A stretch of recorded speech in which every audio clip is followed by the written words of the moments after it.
Um, One of the things, and you've probably heard me say this at times, maybe some of you may even heard me say it like a broken record, but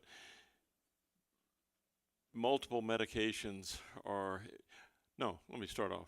Medications in the second half of life are a double-edged sword. You hope it does what you want it to do, the desired effect, and you fear and hope it doesn't do what it could do and backfire and cause side effects that sometimes can be very, very serious. And yet, we're all beholden to medications. Gosh, I wouldn't want to practice medicine without the medicines that we have to treat things with, but we have to be very careful. And so today's a review of the kind of medicines that are especially risky in older patients. And I think hopefully there are going to be a lot of points that are useful to you and that we can discuss for sure. So as usual, we have two resident doctors in their training and residency with us in the 3 years that they do after getting their medical degree, 3 years before they're really prepared to go out and be a card-carrying internist, and or on to subspecialty in some subspecial area of internal medicine. So with us today, and this whole month, although it's kind of a short month, unfortunately, because it started July 1st, and that was a Friday, so their first week was kind of short, Friday, Saturday, Sunday. Instead of 4 weeks, they're here with us 3 and change, but it's been great having them here. This turns out to be their last few days at Butterfield Trail, and I think they've shared with me how much they've enjoyed it. Dr. Ashlyn Abbott is a second-year resident. She's in the second of her 3 years. Ashlyn grew up over in Northeast Arkansas. Any of you from Northeast Arkansas? Walnut Ridge area. Beautiful over there. Great people, great community. She came to the university for undergrad 10 years ago. So for the last 10 years, you've been a North Arkansas girl. Went to ARCOM, as we say, call it short, Arkansas College of Osteopathic Medicine in Fort Smith.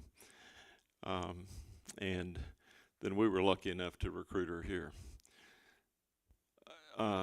Also, I should tell you her distinction. She's distinguished herself already in just 1 year here. She was Intern of the Year, so we're very, very proud of her for that. Isn't that great? Isn't that great? And then our other resident who will be presenting is Dr. Christian Ratzlaff. Did I pronounce it right? I've been working on it. Better. Christian is from Kansas, small town Kansas. There are Kansans here. I bet there are Kansans here. Small town, so small I don't remember. Hillsboro. Yeah. Parsons, Kansas area? No. But right in the very middle of Kansas, right? Geographic center of Kansas, geographic center of the United States almost. So that's great. He also attended ARCOM. Now, along the way, just to give him extra incentive to go into medicine, he tried to play basketball in college at ORU, at Oral Roberts University. Pretty good basketball school. How many surgeries did you have? Five knee surgeries before he was convinced he wasn't going to be playing in the NBA and decided. So he dropped back for a career in medicine, so we're glad he did. So they're going to educate us all on the pros and cons of this Beers criteria or Beers list. So we'll debate it all. Okay. Okay, testing. Okay, so for those of you who came for free beer, this is not the talk. I think that one starts at 5, so you're a little early. So the Beers criteria, also known as the bad list of geriatric medicine. We have a pocket guide here. So this font is like 0.25. You would need a magnifying glass. So these are all of the medications on the Beers list. So we're going to talk about what it is, kind of the pros and cons, and how you can use it as a tool. But I just kind of wanted to show you guys there's a lot of information here. So, and I'll give you the link to it later as well. So here's our outline for today, what we're going to do. What is the Beers criteria? We'll define it for you guys. Why was it made? Why is it important? Who is it designed to help? How can you use it in your everyday life, specifically for you guys, and then also for us as clinicians? How are we supposed to use it? How are your doctors supposed to be using it? And then we'll go over some commonly prescribed medications on this Beers list, and then we'll open the floor for questions as well. And just want to disclose that we have no financial or personal affiliation to disclose pertaining to the products listed in this slideshow, just so you guys know. So why was the Beers list made? So in 1991, Dr. Mark Beers, he practiced in New York State. He was at Mount Sinai Hospital. He conceived the idea to make a list to aid in the care of older adults. He was a practicing geriatrician. And later, why this is so important, in 2011, so 20 years after he had this first idea, a study found that older adults experience the highest prevalence of adverse drug events, and many of these are avoidable. So he had this idea, and then 20 years later, we're finding that it's still a problem. In 2012, this list was finally made by the American Geriatric Society for patients over 65, and it includes 5 categories, and we'll go into all of those.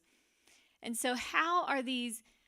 It says adverse drug events, and many are avoidable. So how can we avoid them? How can we avoid having a medication that you take cause you adverse drug events? That's our main goal for today.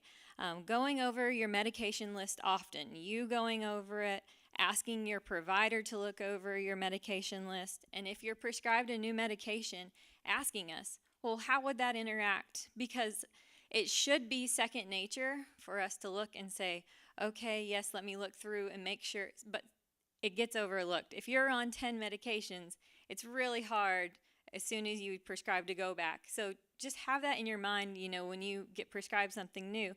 Hey, how does that interact with the other things I'm on? And it kind of sends a little signal to us to look back at your medications. The good thing about our EMRs, or our electronic medical records now, is most of them have red flag systems built in, so where if 2 things are interacting, it will tell us, so we can just put it in the algorithm and it will tell us, so you don't have to remember. So let's talk about Dr. Beers. So Mark Beers, in 1990, I really liked this quote in the Journal of American Geriatric Society. They found that 60% of the time, over half of the time, when someone over 65 is admitted to the hospital, the recording of their medications is wrong. So if you've ever been admitted to the hospital, when you get admitted, you go over the medications, and that's what you're put on when you're in the hospital. So this is very, very dangerous to be putting someone on medications that they're not on. And he recommended that patients should ask on the day after their admission to go over the medications again, because when you're in the ER, most of us don't feel great, and you're there for a reason. And then he also, I love this, all people should carry a list showing the name, the dosage, and the frequency of all of your medications. And I cannot tell you how helpful that is. We work in the hospital 90% of our residency, and when someone has a list of their medications, or those of you that have the typed list, or you pull it out of your wallet, it helps us so much, and it makes me know that I'm giving you the right medications, and if I want to change something, I know that I'm changing it from the right thing. So I thought that was a great point to make. So, what is the purpose? And we've already talked about this a little bit. So, we're going to identify potentially inappropriate medications that should be avoided in many older adults, reduce the adverse drug events that we've talked about and drug related problems, and improve medication selection and use in older adults. And it was designed for any clinical setting, so especially your primary care office and in the hospital, but also what we're doing today as an educational tool, a quality improvement tool, and a research tool. So I'm hoping that we can really focus on the education aspect today and educate you guys about what it is and what these medications and what the list is actually telling us. So a fun fact for you guys. I'm sure you already know this. 90% of people over the age of 65 take at least one prescription medication, and 65% of those take 3 or more. I'm sure that's not surprising to anyone. Most of you are over 65 or know someone that is over 65, and you probably know their medication list, and you know that it's probably more than one medicine. So that leads into polypharmacy. So there are a lot of definitions of polypharmacy, but polypharmacy can actually be its own diagnosis. So we can diagnose you, if we don't know what's going on with you and we can't find another reason, we can give you a diagnosis of polypharmacy. And there are a lot of definitions of that, but most commonly it's someone who takes 5 or more medications or supplements. So a study in England of 5,000 participants, so a fairly large study, found the rate of falls, which we all want to avoid at all costs, was 21% higher in people taking 4 or more medication compared to those taking fewer. So I think that's a very interesting, if you were to take 5,000 people across all of the assisted livings in Northwest Arkansas, I bet we've got 5,000 here, and take the people that take 4 or more medications, those people are 21% higher rate of falling. And I think that's not something to bat an eye out for sure. So the Beers list helps patients and us clinicians know which specific drugs to eliminate if you're having an adverse drug event. So polypharmacy, one more slide on this. There's another study just to hit this home. Polypharmacy is an independent risk factor of hip fracture. So we know some of the risk factors of hip fracture are, osteoporosis, unsteady gait, not walking with a walker when you should be walking with a walker, but polypharmacy is its own risk factor. And over-the-counter medications are accounted for in your medication list, and some have serious side effects. Dr. Ratzlaff's going to talk about some of those medications on the Beers criteria, and I think it will maybe surprise some of you that a lot of them are over-the-counter. They're stuff that you just go to Walgreens and pick up without a prescription. And when we go over your medication list, I see a lot of patients miss Tylenol, melatonin, ibuprofen, Tums, fish oil, daily vitamin, garlic pills. Those are some of the things that people will be like, well, I take 5 pills in the morning, and then I take 5 vitamins, and you won't tell me what the vitamins are, and those actually can have some serious side effects as well, and interactions with your medications. So I will just address quickly why the Beers criteria addresses medications and dosages in general. This may be a very big surprise to you guys, but as you get older, your body changes, sometimes a lot. And here are some of the ways, and so I hope this helps kind of wrap our minds around why medications are so dangerous as you get older, and how something in a 40-year-old or 50-year-old is not the same as someone in a 65 or 75-year-old. First of all, kidney function decreases. So your creatinine clearance, so how well your kidneys can filter out anything, decreases. So it holds on to medications longer. Your GI tract slows. This is likely due to decreased movement of the body. And I know a lot of you guys, you are very big movers. You like to do your walking, like to do your daily exercises. So the longer you stay moving in general, the more your GI tract will move as well. And you may hear us talk about bowel habits when you come to see us. We ask about your bowel habits a lot because it is a factor of your overall health, and we get to see how your gut health is with your overall health. Hepatic impairment also happens as you get older, and altered medication clearance by the liver. So most medications are either cleared through your kidneys or your liver, and as you get older, both of those things can become impaired and hold on to medications longer. And then increased blood sugars, just another thing for you guys to be thinking of. Your pancreas doesn't work as well if you have more birthdays. Chronic kidney disease. This is the biggest one. Most medications that we prescribe are cleared through the kidneys, and one of the main examples of change in human physiology is we're progress toward kidney disease, chronic kidney disease. Creatinine clearance decreases. So how do we test for this? Every year you should be getting your kidney function checked. It's called a basic metabolic panel or a complete metabolic panel. If you come to our clinic, you're definitely getting it every year. If you get your Medicare Wellness every year, you're getting it every year. We check those regularly to make sure that we have an eye on your kidney function. And then if it gets to a certain point, we check your creatinine clearance, it's a lab value. Then we start renally dosing your medication. So some medications have to be decreased based on your renal function. And we would be doing all of that. We would tell you that you have a stage of kidney disease, and then we would need to cut back some medications based on that kidney disease. So the Beers list is in 5 categories. It's kind of designed to have these 5 subsections.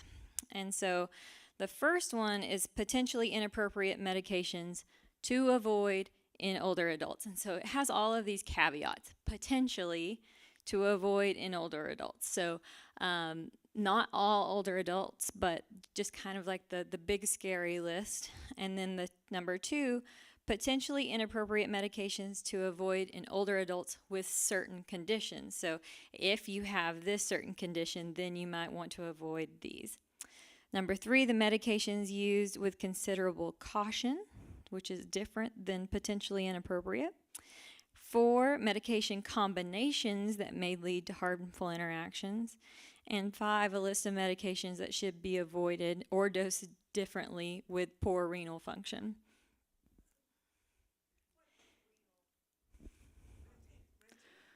Oh, rental function. It's renal. There's an extra T in there. Poor rental function. Yeah.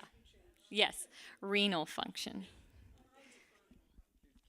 Kidney function. Yes. So your creatinine clearance, how your kidneys are functioning. Yes. Not rental function. I hope you guys have rental function. So who is the target population? All adults over 65. And this criteria is meant to be used in the acute setting, like the hospital. It's meant to be used in an institutional setting, and it's definitely meant to be used in an ambulatory setting, which is your primary care office or any other doctor's office that you go to. So why do we care? Why is this a good list? Why should we care about this list? And why should we believe what they're saying? So they gathered 13 American Geriatric Society experts, so 13 leaders in the field, and got them all together and reviewed almost 7,000 clinical trials and studies from 20,000 articles to publicize the Beers criteria. So they took their time and they looked over all of the research that we had and published it in 2012. They met again, did the same review process in 2015 and made edits. And now the Beers criteria that we use is the 2019 edit. So if we're following the same pattern, we're probably up for another edit in the next couple years. So how to use the 2019 Beers criteria. So this is the clinical education tool that we'll be going over in the next few slides. And first of all, we just want to address that there are benefits to it for sure, but there are challenges as well, and we'll talk to you a little bit about some of those. So, the positives of when they made this list, when they distributed it to everyone across the nation, many medications on this list that were on the bad list, we've stopped using a lot. We have decreased how much we give these medications, and an increased appreciation of special considerations. So, overall, those are good positive things. We've decreased the dangerous medication use. But it has led to some consequences. And some of those consequences are clinicians misunderstanding the purpose. So just because it's on the bad list doesn't mean it's a definite stop. No one can have that medication ever for any scenario, because there are scenarios where you need to prescribe these medications. Just with like everything in medicine, there's an art to it. And then health systems, so those EMRs that I was talking about, our medical records, they have little red flags for us when we start to prescribe something that might be inappropriate. Well, some health systems have taken that a step further and put a quality improvement measure to say, okay, you can't prescribe this unless you meet this and this and this and this. And so some doctors and practitioners are just like, okay, well then I won't. We'll go to something that may not be effective. So there have been challenges that have been brought on because of this list. And Dr. Ratzlaff is going to talk about some of those specific medications that have warnings and cautions, but we still need to use them in certain scenarios. And then we'll talk about this. So there are other unintended consequences. If any of you have worked in healthcare, you know or in the insurance field, prior authorization programs are hurdles insurance companies give to us. So they say, well, we won't approve or pay for that medication because we think as insurance companies that it's inappropriate. So that's just another hurdle. If I think a medication is appropriate for you and an insurance company doesn't, there may be some hurdles to getting you that medication. And Dr. Ratzlaff is going to talk about some of these medications now and some principles of this Beers criteria and some specific medications on those lists. Hello, everyone. Can you hear me? Can I get a thumbs up from somebody? Perfect. Thank you. All right, next I'm going to outline the 7 key principles that the AGS has created to guide the usage of the Beers criteria. Some of them will overlap a little bit of what Dr. Abbott's already spoken about, but all important characteristics. And afterward, I'll get to share some of the specific medications that are on the Beers list and why they're on there in certain scenarios where we might need to use them even though they're on the list.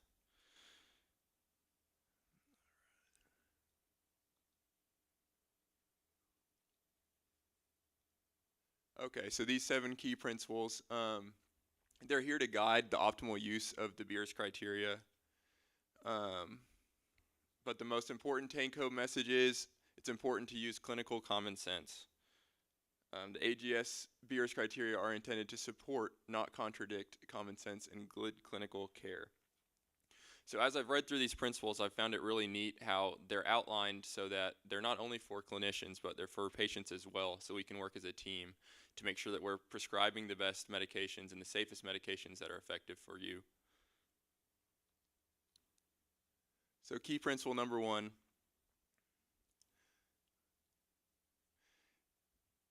The Beers criteria medications are potentially inappropriate. They are not definitely inappropriate. The Beers criteria comprise meds which have an unfavorable balance of benefits and harms for many older adults, particularly in light of available alternatives. But there are some older adults in which the AGS Beers criteria meds can be appropriate.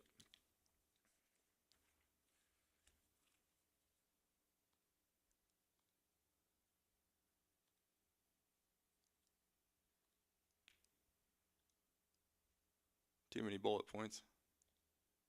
Okay, so principle number 2. It's important to read the rationale and recommendation statements for each criterion, and I'll show you what I mean by criterion later on. The caveats and guidance listed there are important. Medication appropriateness is not black and white. Many medications are considered potentially inappropriate only in certain circumstances. Understanding true meaning and purpose of each criterion is critical for proper interpretation.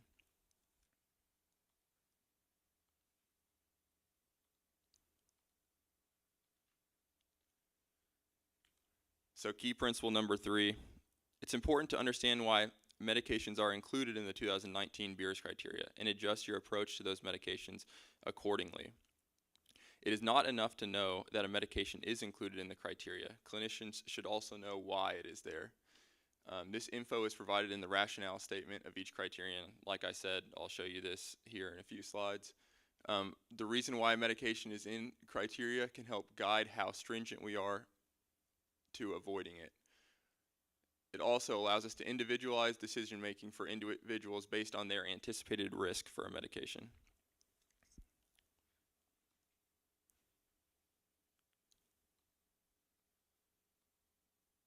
So key principle number 4, optimal application of the Beers criteria involves offering safer, non-pharmacologic and pharmacologic therapies. AGS has developed a list of alternative therapies for some commonly used AGS Beers criteria medications. Often the best alternatives involve non-pharmacologic strategies, including patient counseling and lifestyle changes. So obviously if we can work with y'all to set up a different type of therapy, such as a lifestyle change, or maybe an over-the-counter medication as opposed to a prescribed medication, we're open to doing that, and this principle kind of reminds us that we should always keep that in the back of our mind.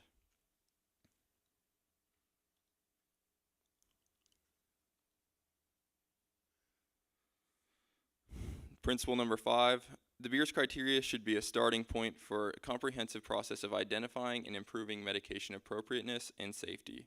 The Beers criteria capture only a small percentage of medication-related problems in older adults. The criteria work best when used as a starting point to review and discuss a patient's entire medication regimen.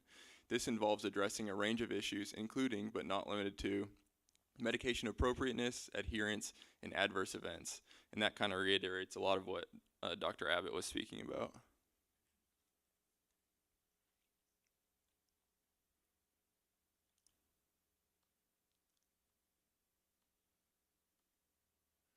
Okay, and this is another slide about regulations by the insurance companies. So it says access to medications included in the Beers criteria should not be excessively restricted by prior authorization and/or health plan coverage policies. Incentivizing judicious use of Beers criteria medications through insurance design can be reasonable, but onerous restrictions can disrupt care and hinder access to medications for patients who need them. Programs that restrict access should be carefully targeted and give clinicians efficient opportunities to justify use. And this is the last of the key principles. The Beers criteria are not equally applicable to all countries. The criteria were created principally based on medications available in the United States. Prior versions of the criteria have been adapted for several countries, but it is reasonable to use broad-based categories of the criteria to identify potentially inappropriate medications.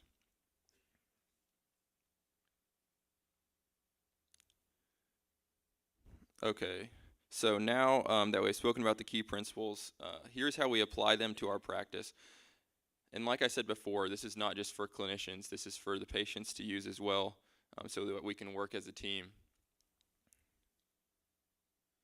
This first slide, I believe, is specifically speaking to the patients.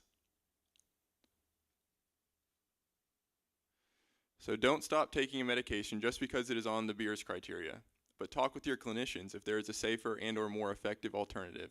This can include doctors, nurses, pharmacists, and others. Learn about all the medications that you take and let your clinicians know if you think you might be having a side effect or if you are having any other problem. And then right there is a link to a Medline site, and it's a good site if you want to look up different drugs. It tells you the side effects of the drugs or what to expect when taking them.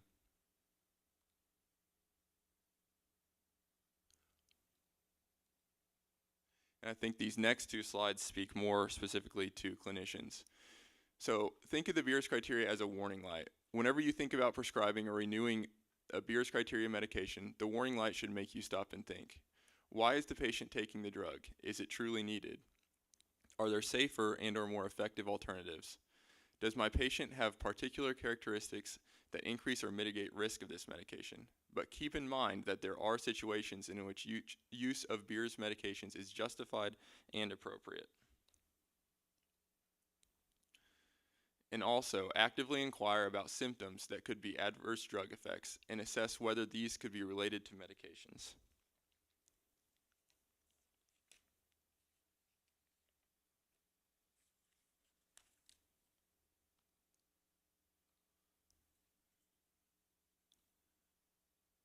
So in conclusion to the key principles, the success of the 2019 Beers criteria depends on their being applied in a thoughtful manner. These key principles and application strategies are intended to improve outcomes while minimizing unintended harms.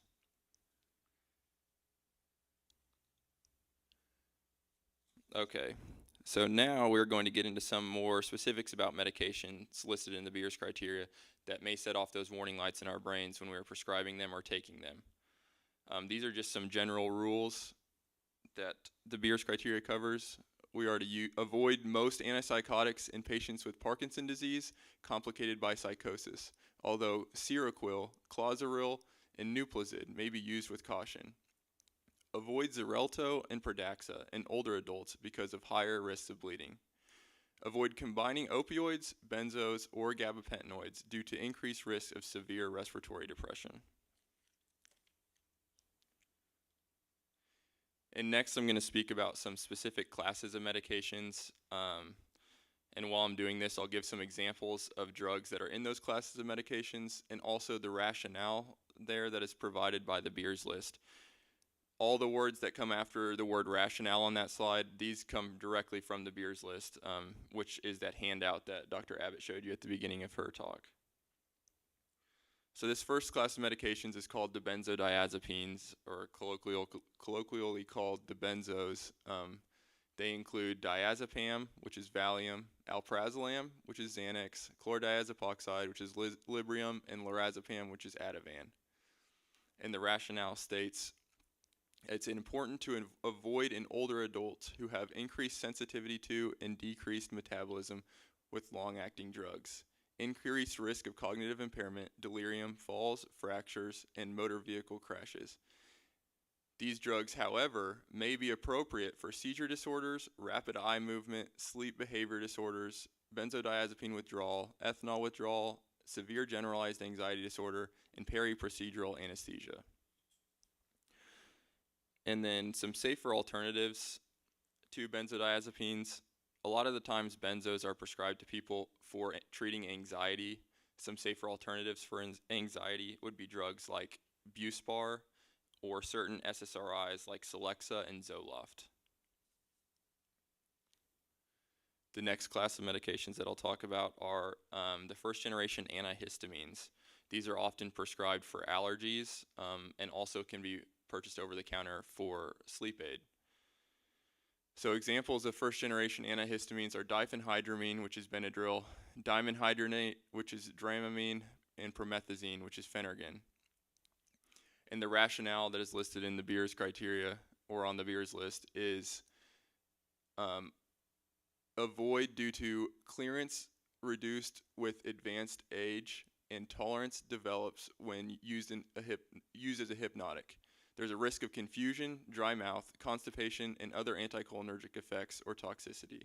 Increased risk of sedation leading to falls, which obviously makes sense if a lot of people use them for sleep aids.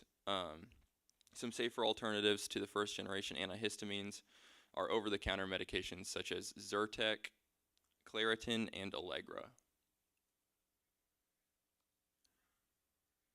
The next class, which is a very popular one, are NSAIDs, which stands for non-steroidal anti-inflammatory drugs. These are often prescribed for things such as joint pain or joint swelling. Some examples of NSAIDs are naproxen, which is Aleve, indomethacin, which is Indocin, ibuprofen, and meloxicam. And the rationale listed is to avoid chronic use. Unless there are other alternatives that are not effective and the patient can take gastroprotective agents, increased risk of GI bleeding or peptic ulcer disease in high-risk groups, including those over 75 years or taking oral or parenteral corticosteroids, anticoagulants, or antiplatelet agents. They can increase blood pressure and induce kidney injury. And then some safer alternatives for NSAIDs would be things such as Tylenol or lidocaine patches, or again, certain SSRIs such as Cymbalta. And then the last medication group that I'll talk about are the antipsychotics. And this is a really tough group because there are several indications for use of these medications that these still might end up being our first choice and maybe our only option, even though they are on the Beers list. So some examples of antipsychotics are prochlorperazine, which is compazine, haloperidol, which is Haldol, chlorpromazine, which is Thorazine. And the rationale is to avoid these medications, except with diagnoses such as schizophrenia, bipolar disorder, or for short-term use as an antiemetic during chemotherapy. There's increased risk of cerebrovascular accident and greater rate of cognitive decline and mortality in persons with dementia. Avoid for behavioral problems of dementia or delirium unless non-pharmacological options have failure or are not possible, and the older adult is threatening substantial harm to self or others. All right. And like I said, the antipsychotics are difficult because there aren't necessarily safer options to treat some of these disorders in situations such as delirium, like they mentioned there. A solution may be to find the underlying cause of the delirium or the confusion instead of just adding on a medication like an antipsychotic. So that's another thing to consider.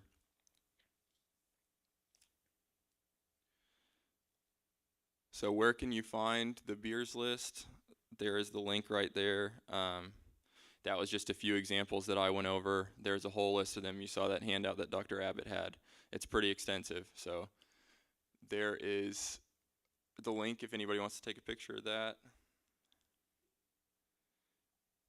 And so to sort of conclude things today, we've compiled a list of the most important recommendations that we have for you folks today. So if you would like to make would like a medication review, schedule that appointment with your doctor to go over the medications you take. Look over the medications you're prescribed and write down any questions that you may have about them. If you start to experience new symptoms, always ask your doctor if it could be related to the medications that you are taking. And here's a list of resources about the Beers criteria. It'll include a lot of the same stuff that we covered today. And this is the last slide. Thank you all for letting us speak to you today. I think the plan is now to open it up to questions. Okay. So Dr. Wright's telling me that Robin, Nurse Robin, can print you all off a copy of this slideshow so that you'll have access to the links that were provided. You want to join me? Dr. Abbott's going to come up, and I think we're both going to answer some questions now if anybody has any. I'm going to try to give the microphone to, if you have a question, I'm going to try to get the microphone to you. Yes, ma'am. Yeah, I'm going to have to climb over doors here. Maybe I'm speaking for myself, but a lot of us have metal body parts, and we have to have MRIs. And they have to be with contrast, and we're told that's not good, but is that not good because of renal? Yes, Kidney and problems? yes. So the contrast, so if you're admitted to the hospital for your MRI, most of the time you'll get a big dose of saline, or you'll get an IV of saline before, and they'll flush your kidneys before and after. There's a new study out that says that actually doesn't help. We thought it was helping, I guess, for a lot of years. I think the practice will be that they'll still do it, but just to flush the kidneys, and especially after. And then they'll probably tell you to drink more water after as well, is what I've been told. Yep, I agree. Don't you hate it when you finally figure out what the most advisable thing to do is, and someone says, well, there's newer studies out that say, yeah, it's a bane of my existence. Yes.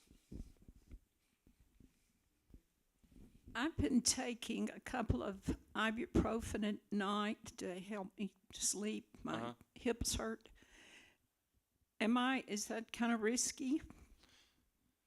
I mean, should I come in and see if you can prescribe something safe, or? So yeah, it would be worth it to have a conversation about ibuprofen use. Short-term use of ibuprofen is necessary at times, and sometimes that's the best agent that provides the most relief for you. So the problem with ibuprofen is that it can damage your stomach lining and cause things like ulcers, which we obviously want to avoid. And there are other alternatives that are easier on your stomach lining. So yeah, it would be worth it to come in and just talk through some other options.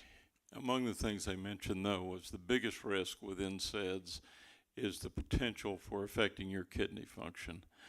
And that's largely in cases where a person's on a significant dose every day for a long period of time, chronic use.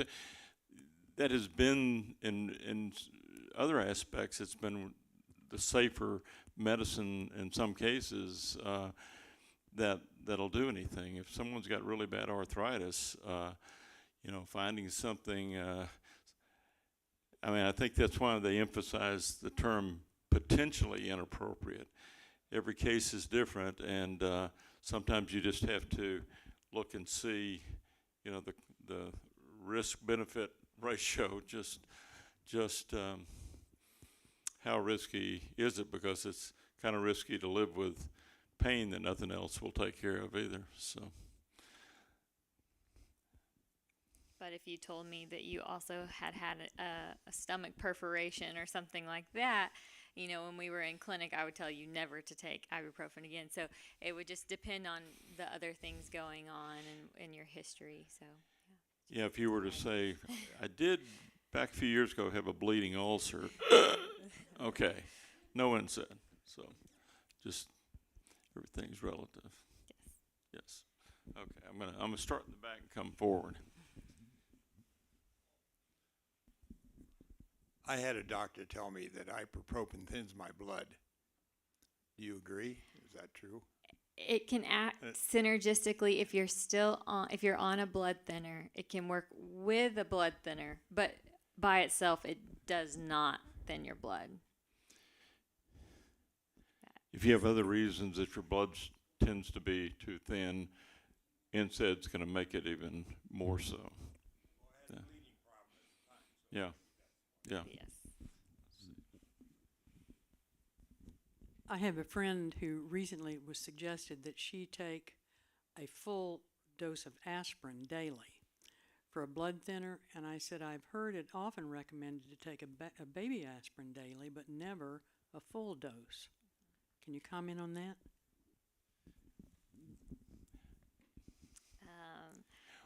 Well, ironically, aspirin, when we say blood thinning effects, really what it's doing, it's not thinning your blood, it's not interfering with the coagulation function, the coagulation cascade that we know goes on. It's discouraging the clotting cells in the blood from sticking together. And it is true that effect is biggest in the lowest dose, and 81 milligrams is kind of the lowest dose. Might start losing that effect if you were, you take that 81 every other day, or went to half of an 81. It's kind of controversial, whether a whole tablet, 325 milligrams, is going to be that much less effect. Probably not, but it might be some. And then it's going to vary from person to person. So it's kind of hard to get too dogmatic about that. But if you just want to pick what studies have shown is the optimal dose for discouraging clotting, 81 milligrams for most people is. it's made harder by the fact the first studies that showed that were in men. So for a while they just said in men 81 milligrams. You know, that just confuses the public conversation like we're having today, because subsequent studies kind of showed they're both it's pretty potent in both genders. So, you know, I think it's real easy to get too dogmatic about some of this. I think the important thing to know is that taking an arthritic dose of aspirin, you're actually ironically not going to get as much blood thinning or blood clotting protection than you would if you were just taking the lowest dose. That help at all? May have confused you.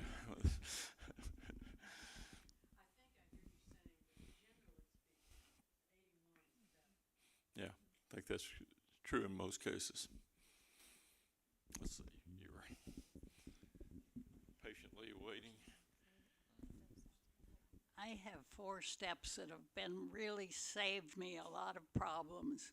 When I get the prescription and I go to the doctor's office, usually the doctor is seen late because they're overloaded. So I ask the person that's seeing me, do you know about my stage 4 kidney disease?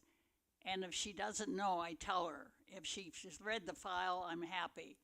The second step is I look at the folder that comes with your medicine, and very often it will say may be harmful if kidney disease. And if it had any warnings, then I go to the computer and I go to WebMD and I look up the medicine, and it tells me what could be the harmful effects of that medicine. And then the last stage, if it looks like it's going to be a problem, I call my kidney doctor, and he's wonderful, and I tell him what's been prescribed, and he may say, I only would take half of that, or he would say, that's really up to you. I think part of it is not good for you, but if it really helps. So he gives me some ideas, and only one did he say, no, you should never take that. So those are my first steps where I feel really good before I take the first pill out of the bottle. You know, you get the sense just in this conversation, I hope y'all are hearing it, that even medicines that, well, first of all, they talked about polypharmacy a while ago. Now that should, when you're talking about polypharmacy, it's a factor even when every one of those multiple medications you're on by itself would there'd be no reason not to take it. By the time you take multiple medications, it becomes harder and harder to know, because then you're not dealing with the potential just for side effects of one medicine or multiple medicines. You're running with the almost impossible to predict potential drug reactions, drug interactions. If you're on 9 medications, you've got potential drug interactions. There's no computer that can tell us, can predict it, or even identify it. So the fewer the some of you may have heard me tell this, but about 15 years or so ago, based on the evidence like this, with the risk of taking multiple medications in older adults, it's not that it's not a risk in younger adults, it just becomes more of a risk as we age and our metabolism changes. But they concluded, after reviewing the current studies at the time, that if a person were on as many as 9 medications and you could eliminate as many as 4, invariably a person would report feeling better. And I'll tell you what people tell me when I've been able to do that. They tell me pretty consistently, I feel better. I didn't know I was feeling bad. I feel so much better since you cut back on those medications. And you know what? Those 4 medications, it almost doesn't matter which 4. Isn't that interesting? So, you know, we just have to think of medicines as a double-edged sword. If you need them, it's good that we have them, but want to be careful.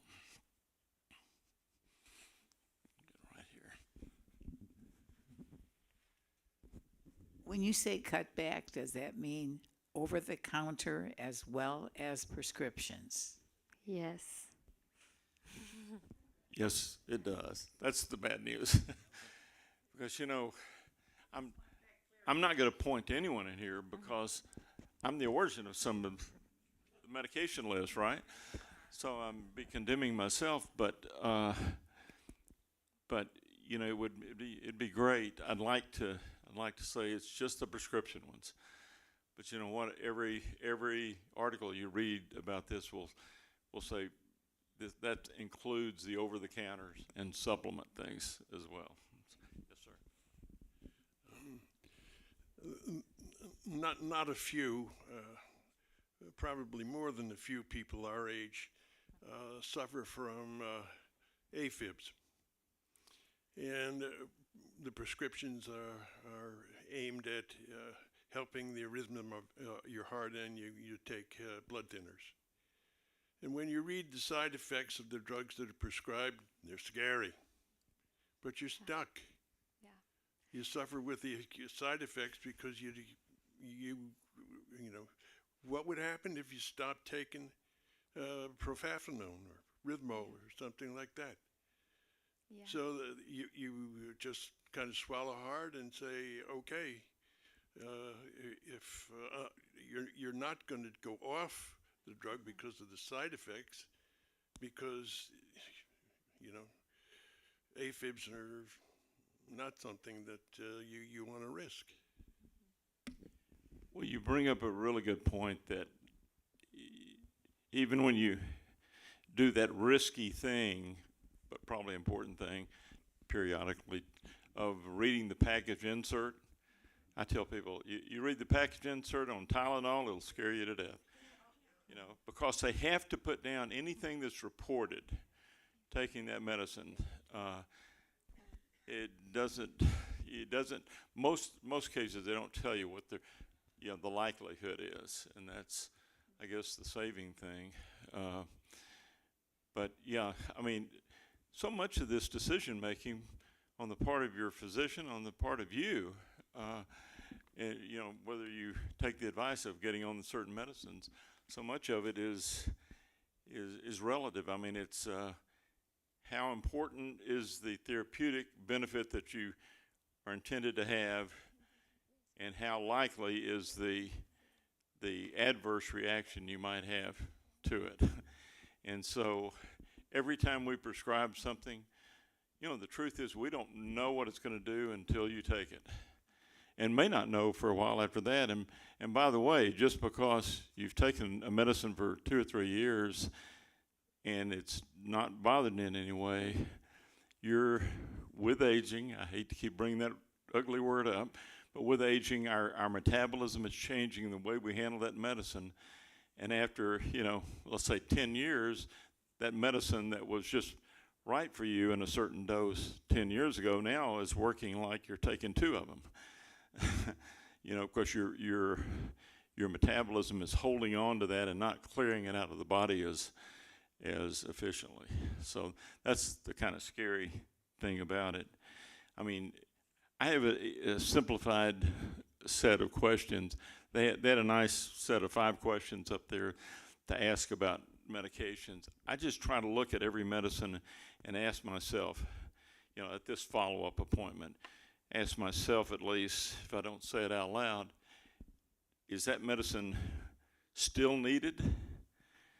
Is it still working? And is it agreeing with the person? And if you can't say yes to all 3 of those, you ought to be looking for ways to change it. And so that's just the reality. These are double-edged swords. So, ma'am.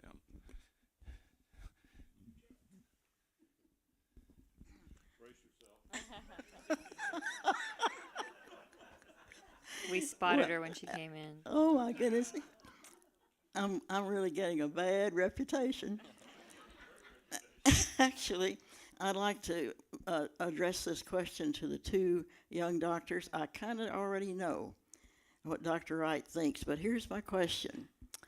And that is that more and more we're reading about and hearing about this business of individualized medicine, which is really based on the genetic profile of the individual. And I predict that within your practice, one of these days, you'll do a genetic profile of each patient just like you do a blood test. And so one of the things we know now is that there's a lot of difference based on a person's genes as to how they're going to react to a given medication. So it allows then a better judgment perhaps of what that individual is going to tolerate. I wonder what you think about this. I have used some genotypings already. GeneSight is the biggest one that comes to mind. It's the most widely available. So when it first came out, it was mainly for patients taking SSRIs that were having refractory depression. So it claims that it can take your genotype and say which SSRIs out of the 15 that we have will work better for you. I have used that as well as pain medications as well. They have a psychiatric profile, and then they will also do a pain medicine profile. And it's really interesting. I just don't know if that particular company is at where it should be as far as individualizing therapy. I would love to individualize therapy, though, because I think you could add a placebo effect on top of any medication. So if I could show you a printout, AFib is a great example. If I could show you a printout of AFib medications, there are about 15 that we prescribe, I could run a genotype and say, okay, these 5 from your genotype say that they're going to agree with your body the best. Let's start with one of those 5. Then if you think it's going to work and I think it's going to work and the paper says it's going to work, I think it has an added benefit apart from the scientific benefit. Yeah, I think it's very interesting. I'll be interested to see the papers that come out on individualized medicine in the next few years. Hopefully more research funding is going in that direction. My next question is, how much training do you get on supplements, very common supplements? And there can be a lot of difficulties now. A lot of people take a number of different supplements which can interact with medications. Are you trained in that respect? We do get some training. I think we had several weeks of training on different supplements, specifically the main vitamins. But it's something that we answer questions about supplements every single day. So I think I've learned more just from answering questions from patients than I did in my formal schooling, honestly. And my final question is, I understand that when medications are formulated by the big pharmaceutical companies and then go into a testing period, they do it almost exclusively on men. And yet men and women can react differently to medications. Do you get that information? So stage 4 trials when they're actually giving it, or stage 3 when they're actually testing the medication, yes, mostly men. Stage 4, when it's already distributed to the public, and then you're just checking for adverse events. We saw that a lot with the COVID vaccine. We got to be in the stage 4 trial, and if you had an adverse effect, you could just go on and type in whatever you wanted, and some people use that to their benefit, I think. But so if you go from the data, making sure that you're looking at stage 4 trials, I think you're getting the best data for new medications.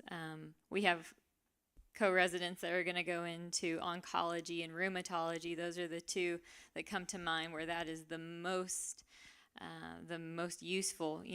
Rheumatology and oncology are by and large the most profitable areas of medicine right now, and so therefore they're the most researched.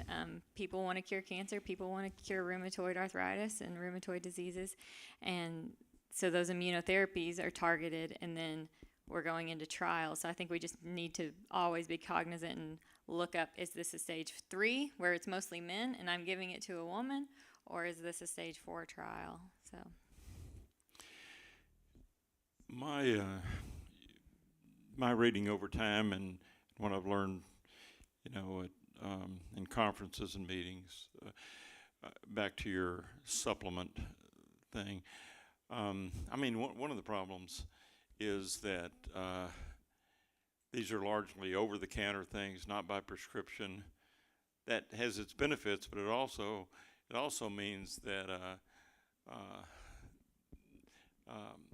the FDA doesn't have to approve it, and it doesn't require a lot of scientific base to be claim. You know, they can make claims that have no scientific base, and they make some very compelling commercials. I mean, really. Tell me if you don't agree. I tell my wife it's everything I can do to keep from getting up and ordering my free bottle, you know. I'll be the judge of this. I won't tell anybody, but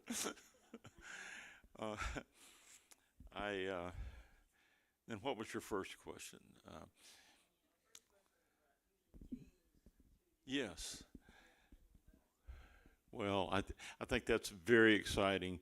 This pharmacogenomic analysis of medications, and it sounds like to me, you'll probably know more, that they're farther ahead with psychotropic medications than with other kind of medications, but there's no reason it won't apply to anything, you know, once they get the research. It's very exciting, and I'm envious of the fact they're going to have that tool, you know, once they work this out. That said, and as far along as they are with psychiatric type of medications, as far as they are along with that, we were looking into that a little bit, seeing if we ever use one of these medicines, should we automatically just have that person tested to see what their genetics would predict. Our associate dean, Linda Worley, is a psychiatrist. She has a number of colleagues in very important university settings, Mayo Clinic, Cleveland Clinic, several. She called 6 colleagues about this, and they kind of all said the same thing. They haven't bought into it yet. They're really reticent about it. Has great promise, but you could oversubscribe to it right now. One of them actually said, well, you know, we're a referral center. We're a tertiary referral center for mental health, and so we get most of the people we're taking care of have already had a lot of basic things done. They come here. We kind of have to have that in our repertoire, you know, to show that we've done something more. But he said, I don't believe in it yet.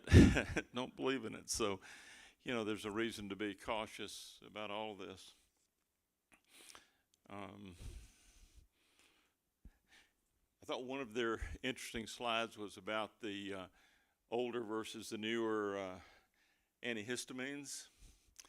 So Benadryl, we all have to grab that every now and then. We have an allergic reaction or something. It's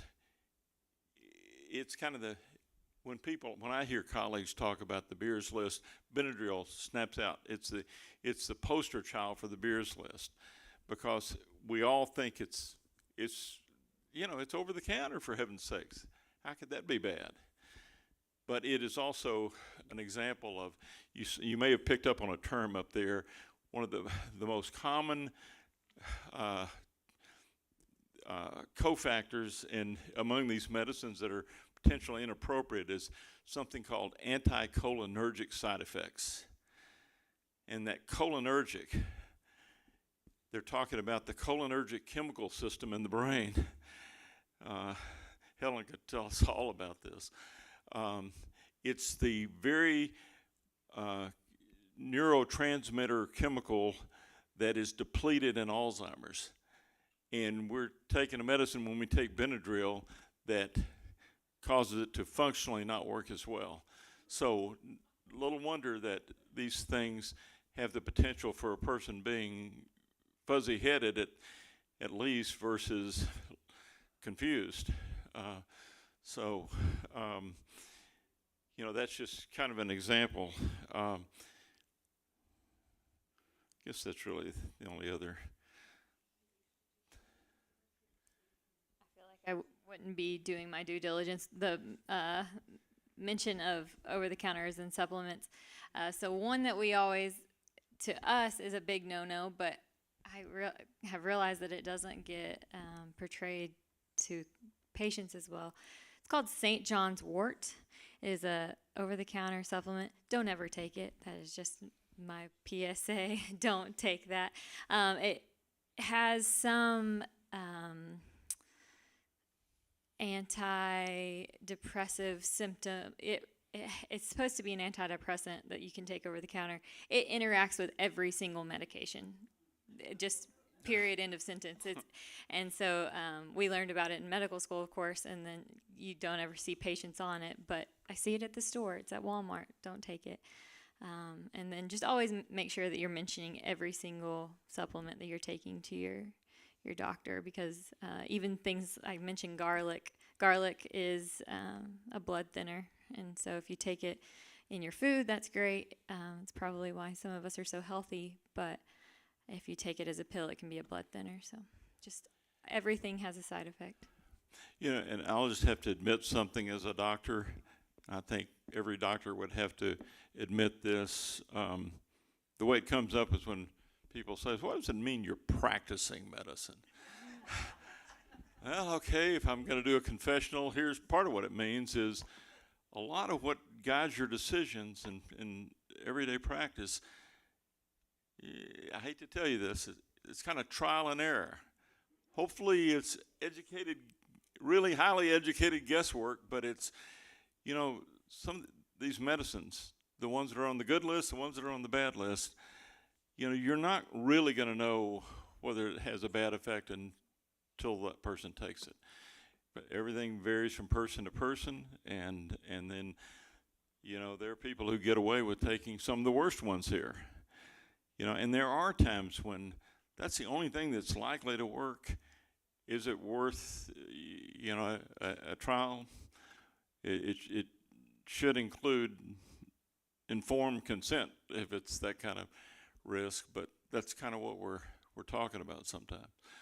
Hopefully most of that practice sort of trial and error isn't quite as consequential as I'm making it sound, but it certainly has that potential.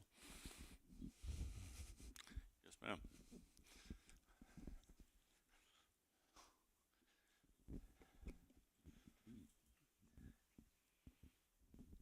Have you ever considered giving a small dose, like a 2-day prescription of something new, rather than 3 bottles of something and then it doesn't work and you've got these 3 bottles of super potassium or something in your shelf? Well, so her question was, would we, I hope I'm not the only one you were asking that of, would doctors not consider maybe just giving a few day prescription rather than 90 days to only find out I can't take it? I think that's a fair criticism and question. You know, there are all these practical reasons why insurances and others want you to do it a certain way, but you know, we should be thinking about those considerations with something. You know, back when my first half of my career, I was working in settings, and the rules were different. That having samples on hand, I never gave anyone a new prescription without first giving them samples and being sure that it's going to agree with them. And then I started working for organizations that very early on said, no, we're not doing that. We're not handing out samples. The university hadn't done it for years. And so there's some private practices that do it. But once that went away, it became just harder to do that. But it's a good point. We should be considering that. Pretty wasteful to do it otherwise. Other questions? See you there. Can you mention other examples of over-the-counters that you would recommend no one take?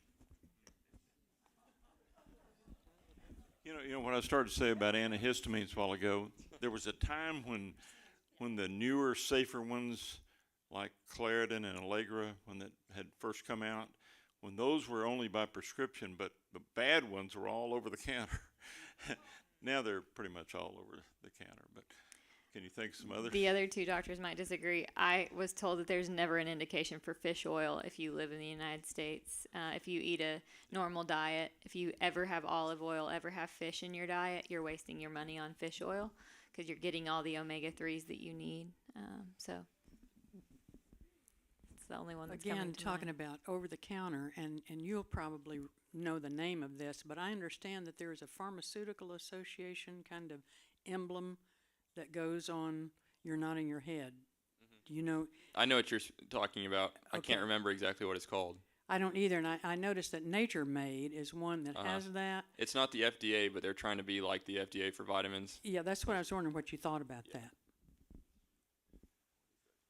Sounds like a good idea. Wasn't aware of it. Is it USP? USP? USP. Yes. It's not the FDA, so yeah.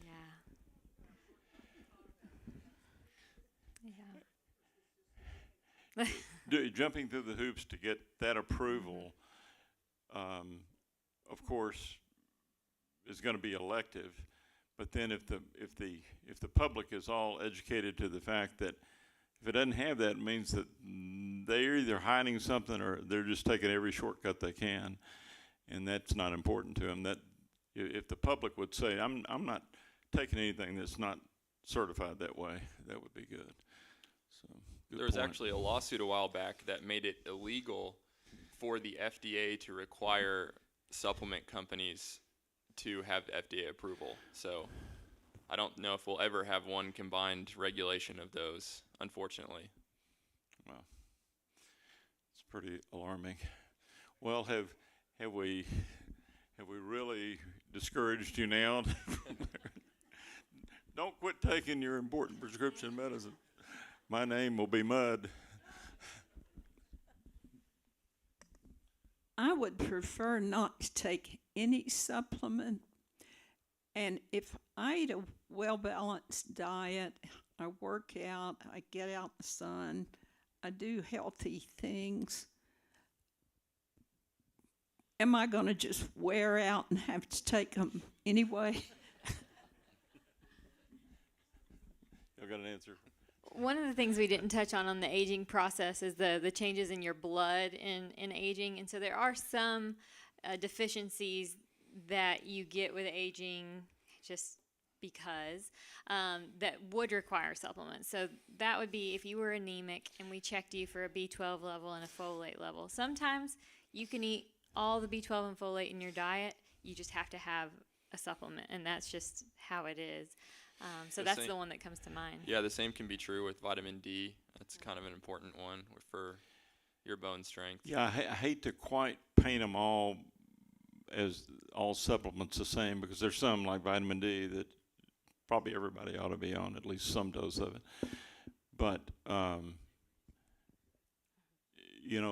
but there are experts who are really concerned about this, who will say that supplementing vitamins, there's no really good clinical evidence that makes a big difference. The trouble with that is there are some studies. There aren't just the highest level studies. There aren't, large controlled randomized studies.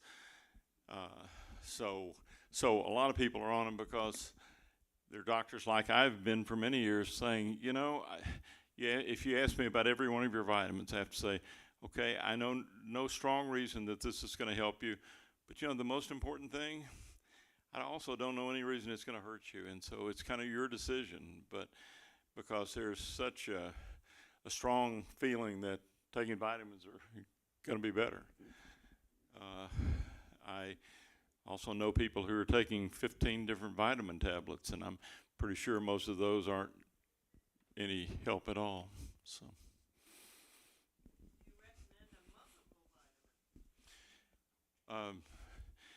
Well, I take one. That doesn't make it proven by any means. Oh yeah, I do think there's a little more, quite a bit more evidence for the kinds of vitamins that are in a tablet that you'll see that's promoted for eye health. Zinc and selenium, and seems like there's at least one other. That, yes. What would you recommend for neuropathy? Well, I would first make sure that you don't have a B12 or folate deficiency, and then if that's been ruled out. So we talked about, I'm sure you're referring to that slide that said that gabapentinoids are dangerous, it can be dangerous, can cause sedation effects. That doesn't mean that they're bad medicines. For peripheral neuropathy, that's actually the only one that's FDA approved. We use some that are off-label uses, but that's the best we I can. presume you're talking about painful neuropathy. You know, there's pure sensory neuropathy where it's just numbness and tingling, but if it's pain, it does take, there are only very few medicines that really make a difference for neuropathic pain or nerve pain, and so these gabapentoids like gabapentin and Lyrica are effective for most people. Yes. Okay, one more question. We're going to let you have the last. How do you evaluate the importance of the placebo effect in terms of the medications that you prescribe?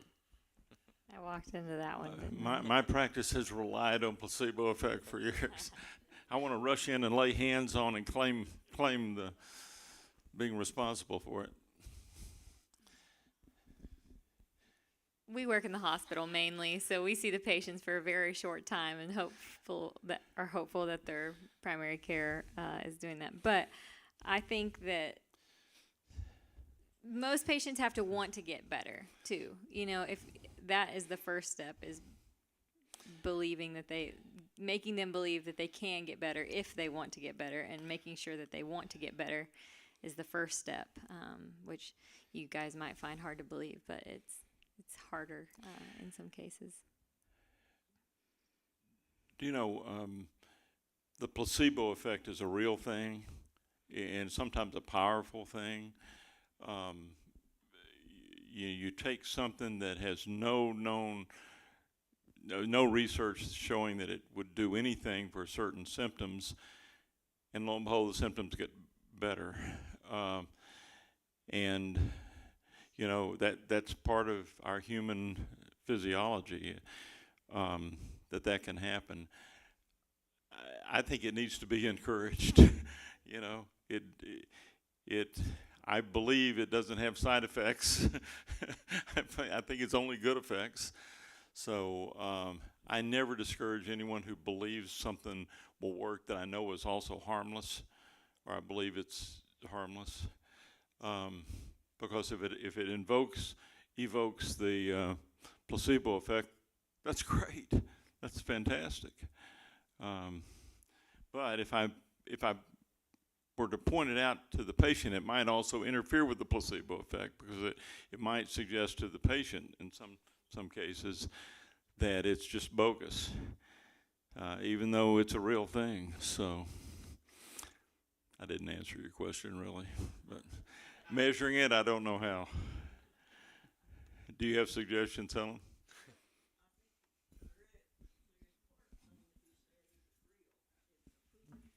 It is a proven effect and can have a real difference in how successful a medication will be.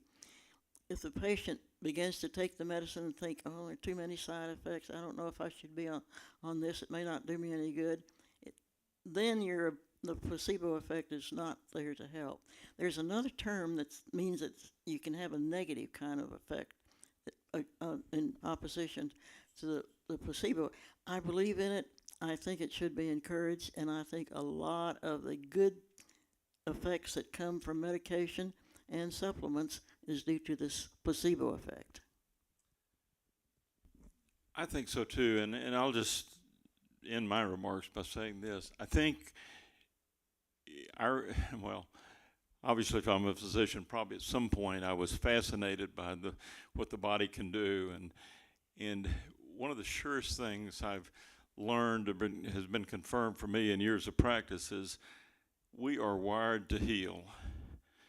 If we don't get in the way of that, often you know, often a person, you know, the body's trying to heal all the time. Any positive input supplementing that, call it placebo or anything else, is a great thing, is really a great thing.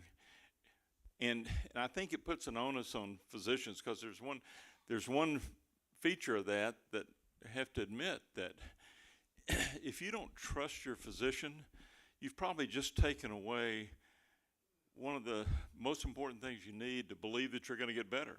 If you don't believe you're going to get better, guess what? I don't either. I'm pretty sure you won't. But on the other hand, if you believe you're going to get better, and I don't see the evidence, I want to believe it too. I want to encourage that. And I think that's what we as physicians should always remember. We can't always cure things.